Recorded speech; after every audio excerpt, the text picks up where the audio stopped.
It is another good morning, and we are here to give you more of the business updates, as you're supposed to be knowing that particular space of what is trending within the world of business. How are you doing today? I'm Jerome Paul Sonko, and you're watching Smart Means Business, and I hope you are doing fine and moving on well with life. But well, also there is a platform that you should never forget about, which will definitely kickstart off your investment journey, and this is none other than Zabu. This morning, I am to remind you that Zabu gives you the advantage to invest in government bonds with only a minimum of 15,000 Ugandan shillings. And at the end of the day, if I'm to put it in that way, Zabu, which is a platform by Otex East Africa, says my money, my future. And of course, you can use the USSD code STAR292# fast. Then you register with your NIN. In the next 24 hours, you should be able to invest in government bonds. And of course, you've already kicked off with your account at the end of the day. Well, besides the same kind of situation, you are to be reminded that it gives you an advantage of being able to invest in these government bonds. Remember, with the government bonds, you can be able to choose a preferred maturity period for them. The markets open at 8:15 a.m. and close at 3:15 p.m. They are only fully closed during the weekends and on public holidays. Zabu, my money, my future. Now, off to Smart Means Business is fast morning business updates. This particular update is taking us to legislators who are apparently worried about the increased fees in schools. And if we have to put it in this way, the Committee on Education apparently did reveal that as the school calendar or the academic year is yet to resume, you get to realize that the Committee on Education should come out with a report of why schools are increasing fees, and yet the poor people, or what you could say the underprivileged, may not be able to at least maintain this fees structure.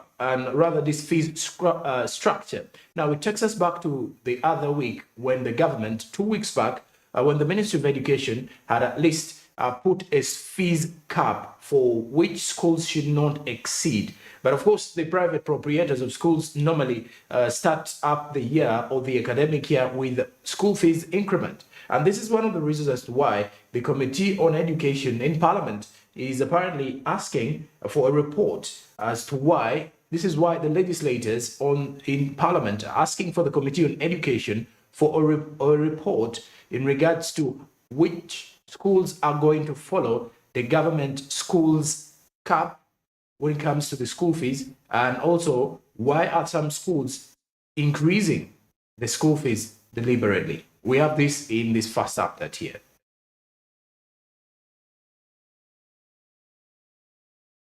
Honorable members, schools are opening. And as we prepare our children to go back to school, I want to re-echo the issue of increasing school fees. The fees are being increased amidst the economic crisis that we are in. I want the owners of the schools, private schools, government schools, to make sure that they follow the circulars that have been given by Minister of Education. And Minister of Education should also make sure they make a follow-up on how much fees are charged to these children. Some people will not be able to afford school fees for their children because of some greedy kind of owners of schools. So we need to make sure that school fees is affordable for everybody. Speaker, the information I want to give you, Honorable Asman, is that what is actually happening is that different schools are hiding costs. They don't call it school fees, but they hide. The fees remains the same. Then they bring in issues like development fees. They bring in certain items that automatically make the school fees very, very high. And when the minister is bringing the statutory instrument, this should be covered. He should have something that is very clear, like he committed himself here on the floor of Parliament. That's the additional information I wanted to. The amount of fees that is paid, including the requirements, not hiding other fees on requirements, and yet we have a right to education as per Article 1 Article 30 of the Constitution. We need fees to be affordable for everybody. Always and rightly, even today, re-emphasized that this is a people-centered parliament. And I want to appreciate you for that statement. Right Honorable Speaker, in February last year, I brought here a motion regarding the issue of exorbitant school fees. This motion has been before the committee almost 1 year now, Right Honorable Speaker. As the government brings this statutory instrument here, that's not enough. The committees of this House work on behalf of this Parliament. And therefore, Right Honorable Speaker, I want to request you to use your good office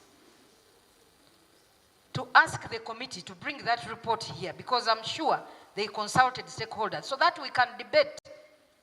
It is not just about school fees, but we need equity in this country. Why should we have government-aided schools? Some schools established by certain institutions, the government gives them capitation grant. The government gives them development fees. The government pays teachers, but they still charge more than even university. You find a school, a secondary school, charging fees much more than a university. So, Right Honorable Speaker, I want to request that the Committee of Education, let's prioritize that report, and if it cannot bring that report on time, then my motion be brought and be debated, and we come up with, you adopt my recommendations or amend them. That is really my request. And in addition, so that I don't get back to the floor, Right Honorable Speaker, as we speak now, we have a number of students, science students in universities who are on the verge of dropping out of school because the higher students financing scheme board has not been provided with funds. They need just about 5 billion shillings to be able to take on 1,000 students who, some, this is their last semester, others are in their final year, but they're on the verge of dropping because there is no money. So, Right Honorable Speaker, I want to request that you use your good office also. We have provided money here, bailed out institutions, 200 billion, I don't know, for Rocco, I don't know, the monies we have been passing here. Why can't we find just 5 billion and give to this board so that it saves these science students, most of whom are poor students who cannot afford the fees. They have nowhere to turn to. Some of you have received calls. Please help me. This is my final semester. So, honorable colleagues, Sarah, right honorable Speaker, that's what I wanted. Can we have? Right Honorable Speaker, this is a very, very important matter. And the Right Honorable Speaker, we've actually have about 2 motions on this same subject. As a committee, we have done our best, and we want to appreciate you, Madam Speaker. You facilitated us to move around in a number of schools.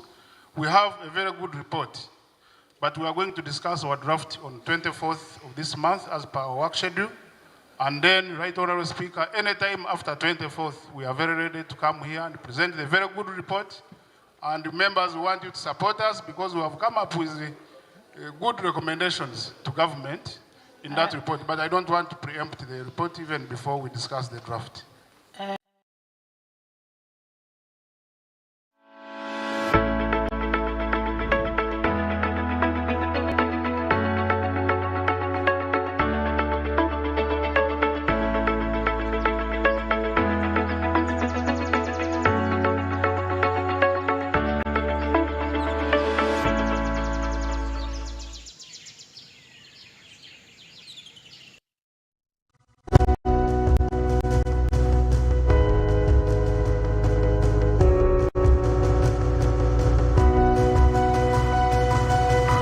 Smart24, driving business.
Smart24, driving business.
Smart24, driving business.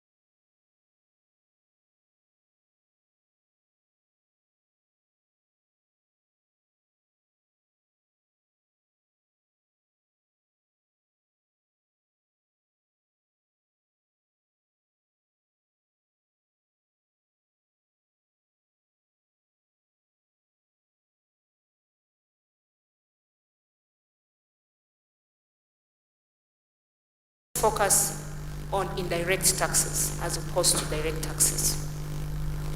Let's focus on eliminating corruption out of our system. Let's give free land, which is an incentive that is given nowhere but in Uganda for development. Let the people bring money in Uganda, and we transform and build Uganda and build the private sector. Your Excellency, today we talk about us being among the top 10 best investment destinations in Africa. Thank you. By 1969, that is 7 years after independence, the part of the population which were in the 3 C's and 3 T's, in the money economy, were only 4%. Only 4% of the population were in the money sector, the 3 C's, 3 T's. 96%, 96%. So these people do not come here and say, oh, invest, what, please. Explain, the opportunities are huge, so that they get the context. So the economy they are telling you about is that we had, I think, a number of steps. Step number 1 was minimum recovery. Minimum recovery for the enclave economy. Then number 2, expand it. But number 3, diversify. Number 4, also transform. Transform in two efforts. Number 1, add value. Add value to, don't just continue with the raw materials. Create an economy which is integrated vertically and also horizontally by adding value and creating interlinkages. These are the efforts. We have achieved the minimum recovery. We have expanded the small economy. We have diversified it. We are also bringing in new type of economy, and this is where we want you people to come in and help us and contribute. But we are still scratching a small area. We, on the political level, we have moved. First of all, I'm trying to tell them, please don't delay the private sector. Don't waste time with the feasibility studies, with what, because the private sector is responsible for his own analysis. So I'm not happy with the way they talk to you. It's good I have come and talk to you myself, because they should tell you that this is a huge gold mine, and we are just at the entrance of the gold mine. They should bring out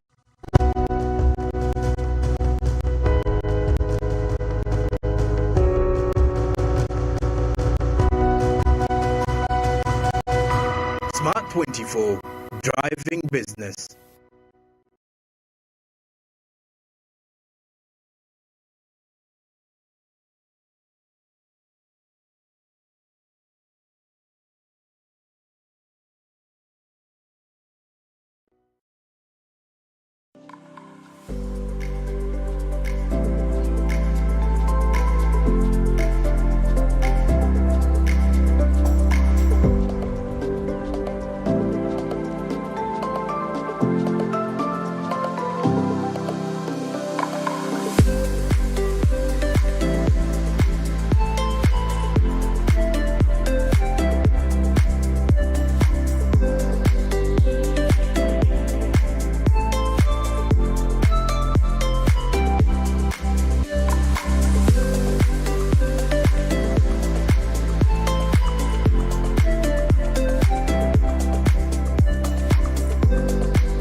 Smart24, driving business.